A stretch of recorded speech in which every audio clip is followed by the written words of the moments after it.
Hello, everyone. My name is Jamian Jones, CEO and founder of a company called Yard Labs Limited.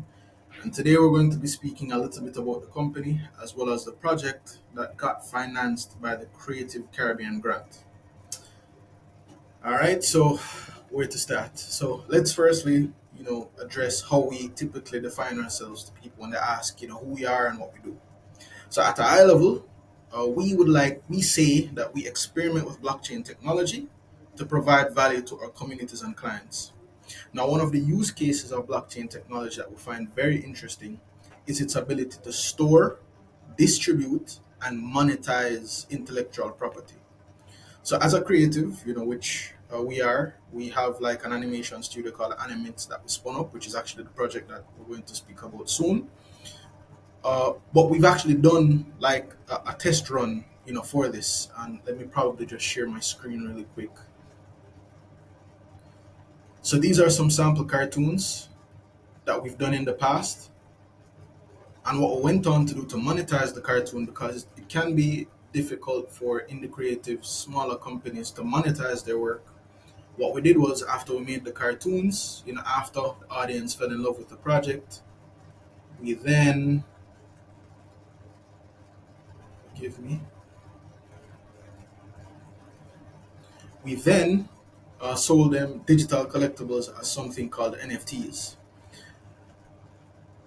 This collection actually made 34,000 USD, overall and counting, still being sold, still being traded on secondary markets. 20,000 USD of which actually came within the first 2 hours of the sale.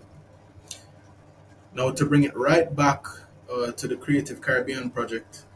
So, what happened was we did this initial experiment, but we needed to make more cartoons. We needed to make the shorts longer. We needed to make them in a much higher quantity to then look about expanding on the work that we've already done, to look to make the opportunity bigger, to grow, so to speak. And for that, without the Creative Caribbean grant support, we wouldn't have got the chance to be able to do that. So maybe just to kind of give you like a quick example before we close, in terms of let's say an anecdote, a comparison to kind of help you make sense of it all. Think about what Disney and what Pokemon, what they do, like as a business model. To simplify it, they make you fall in love with characters through their animations, and then they monetize it by selling you experience and merchandise. We're doing the same, but just digitally, i.e., we make cartoons and then we sell our audience, our international audience, which is a very niche audience, digital collectibles as something called NFTs. And without the Creative Caribbean project, we wouldn't have gotten as far as we've gotten. And so to them, I just want to say many thank you on behalf of myself and the team. We're very grateful for your support, and we hope that this program continues to support innovation in the creative sector in the Caribbean. Thank you.